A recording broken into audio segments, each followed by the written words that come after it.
Hello, my lovely students. Welcome back to the English School. Today, we'll discuss the poem Animals written by Walt Whitman.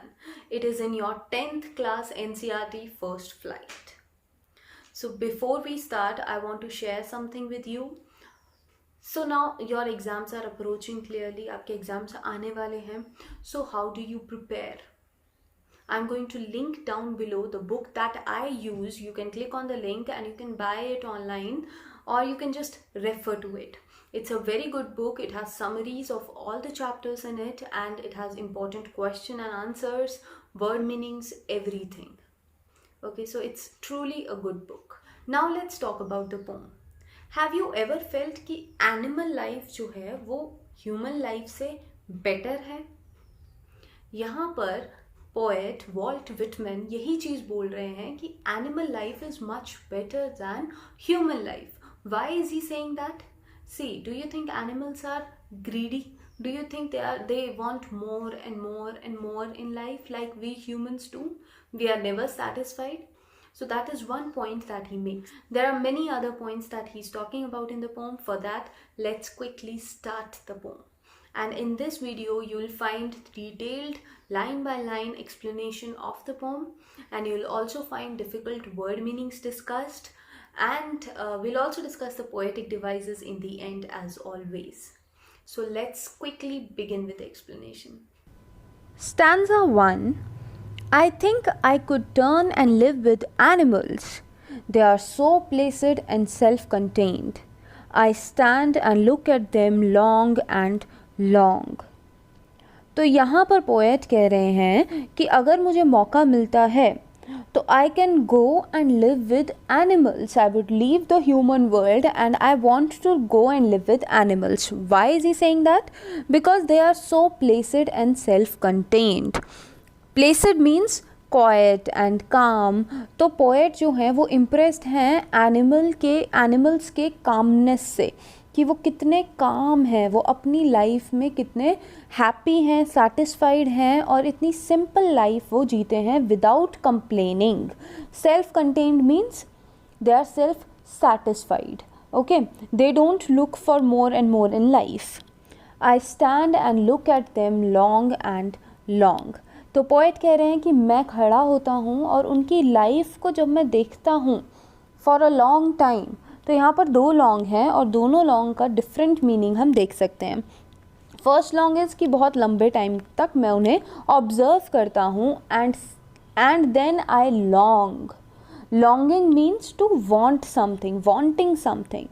तो मैं उन्हें देखता हूँ और मैं चाहता हूँ कि मैं भी वही लाइफ जी पाऊँ. So therefore he says that I think I could turn and live with animals. Stanza 2.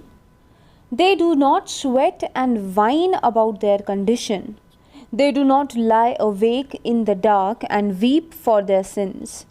They do not make me sick discussing their duty to God. तो यहाँ पर पोएट और रीजंस बताते हैं कि क्यों एनिमल लाइफ ज़्यादा इम्प्रेसिव है एंड बेटर है ह्यूमन लाइफ से. They do not sweat and whine about their conditions. Sweat and whine means to cry and to complain. तो वो कह रहे हैं कि एनिमल्स जो हैं वो कंप्लेन नहीं करते हैं अपनी कंडीशन को लेके, वो किसी से शिकायत नहीं करते हैं, वो बस जी रहे हैं and they are just calmly living without thinking much about it, without complaining to anybody. They do not lie awake in the dark and weep for their sins. एक और चीज़ जो ह्यूमंस की पोएट को पसंद नहीं है वो ये है कि हम लोग सिंस कमिट करते हैं, हम गलत काम करते हैं, बुरे काम करते हैं, एंड देन हमें उसके लिए बुरा भी लगता है. तो why do it in the first place? That is what he is questioning. कि we keep committing sins, we keep committing और doing misdeeds and then we cry about it. और रात में फिर हम गिल्ट में रोते हैं. तो एनिमल्स के साथ ऐसा नहीं है. They have no guilt because they are very pure. They live a pure life. So they do not lie awake in the dark and weep for their sins. They do not make me sick discussing their duty to God. And humans की एक और चीज़ वो बोल रहे हैं जो उन्हें नहीं पसंद है, वो ये है कि हम humans, we commit sins and then we talk about God. So we contradict ourselves. हर कोई, almost every human will talk about their duty towards God. Morality की बातें करते हैं, but again they'll commit the sins. So ये double face जो है वो poet को पसंद नहीं है and he's fed up. He says, they do not make me sick discussing their duty to God. तो animals जो हैं वो मुझे sick मतलब यहाँ पर angry. They do not make me angry by discussing their duty to God. Not one is dissatisfied. Not one is demented with the mania of owning things. Not one kneels to another, nor to his kind that lived thousands of years ago. Not one is respectable or unhappy over the whole earth. तो यहाँ पर poet कह रहे हैं not one is dissatisfied, मतलब एक भी animal आपको डिससेटिस्फाइड नहीं दिखेगा. They are satisfied, they are living their lives. Okay, they are not complaining unlike humans. Not one is demented with the mania of owning things. Demented means affected with madness. Mania is again madness. तो animals में ये madness या ये obsession नहीं है चीज़ें own करने का. Material things own करने का, worldly items को possess करने का जो पागलपन है, that is only in humans. Animals don't have that. Not one kneels to another, nor to his kind that lived thousands of years ago. तो हम humans क्या करते हैं? We respect some other humans, some fellow humans, and we insult other humans. So that again poet does not like. Animals जो हैं उनको कोई obligation नहीं है, उनके ऊपर कोई pressure नहीं है कि they have to respect and they have to kneel in front of somebody else. कोई उनका ruler होगा और उसके सामने उन्हें घुटने टेकने पड़ेंगे. सो ऐसा कुछ नहीं होता है एनिमल वर्ल्ड में. नॉर टू हिज काइंड मतलब फेलो एनिमल्स के सामने उन्हें नहीं झुकना पड़ता. That lived thousands of years ago, मतलब जो हम अपने एंसेस्टर्स को प्रे करते हैं वो भी एनिमल्स नहीं करते हैं because they are satisfied and happy in their lives. तो ये सब चीज़ें उन्हें करने की ज़रूरत नहीं पड़ती है because they are all equal. For them everybody is equal. ऐसा नहीं है कि इस एनिमल को मैं रिस्पेक्ट करूँगा, इस एनिमल की मैं इंसल्ट करूँगा. तो ऐसा कुछ नहीं है. ये सब हमने बनाया है, ह्यूमंस ने बनाया है. That is what is objectionable for Walt Whitman. Not one is respectable or unhappy over the whole earth. That means ऐसा नहीं है कि कोई रिस्पेक्टेबल है और बाकी लोग रिस्पेक्टेबल, बाकी एनिमल्स रिस्पेक्टेबल नहीं है. ना ही कोई अनहैप्पी है. Everybody is happy and uncomplaining. So they show their relations to me and I accept them. They bring me tokens of myself. They evince them plainly in their possession.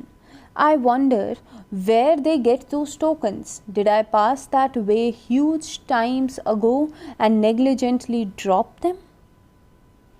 तो ये बहुत ही ज़्यादा important और interesting stanza है इसमें. So they show their relations to me and I accept them. तो poet कह रहे हैं कि एनिमल्स जो हैं वो किसी तरह रिलेटेड हैं टू मी. तो मी यहाँ पर पूरे ह्यूमंस को रिप्रेजेंट कर रहा है. ओके, ह्यूमन बींग्स को रिप्रेजेंट कर रहा है यहाँ मी. तो he is saying animals are somehow related to humans. And how? They bring me tokens of myself. Tokens are symbols of virtues. मतलब जो हमारे अंदर जो हमारी अच्छी खूबियाँ हैं उनका सिंबल है tokens. Virtues like kindness, self-satisfaction and innocence. They bring me tokens of myself. तो यहाँ वो यही कह रहे हैं कि जो टोकन्स मेरे होते थे, ह्यूमंस के होते थे कुछ टाइम पहले तक, एनिमल्स मेरे पास वो टोकन्स लेकर आते हैं. They evince them plainly in their possession. Evince means to show and possession means to own something. तो now they show it in their possession. Now they own it. They have those virtues that we humans used to have earlier. I wonder where they get those tokens. And poet कह रहे हैं कि मैं सोचता हूँ कि कहाँ उन्हें ये tokens मिले होंगे. And then he leaves it with a question, an open question. Did I pass that way huge times ago and negligently drop them? कि क्या ऐसा हो सकता है कि मैं चलते चलते उस रास्ते से गुजरा जहाँ पर एनिमल्स थे and by chance I dropped my virtues, मेरी जो सारी अच्छी मॉरल वैल्यूज़ थी वो मैंने शायद कहीं ड्रॉप कर दी और वो एनिमल्स ने उठा ली, and now they have those virtues and we have become worse than animals. So that is what he is saying in this poem. Now let's talk about the poetic devices used in the poem. First of all, we have alliteration. Alliteration is the repetition of the initial consonant sounds in the same line. For example, you have they do not make me sick. M sound is being repeated here. Next one, I wonder where they get those tokens. The sound being repeated here, V sound is also being repeated in wonder and where. Now let's look at the rhyme scheme of the poem. There is no rhyme scheme in the poem because there is no rhyme. The poem is written in free verse. Repetition is used. Repetition means to repeat words or phrases. I stand and look at them long and long in stanza 1. They do not is being repeated. Then not one is. This is also repeated in the poem. Next is personification. Personification is clearly used in the poem as the animals are given human characteristics. So that is personification. I hope you have understood the poem well, and if you have, do hit the like button and also subscribe to my channel. If you have any doubts, you can ask in the comments. Thank you so much.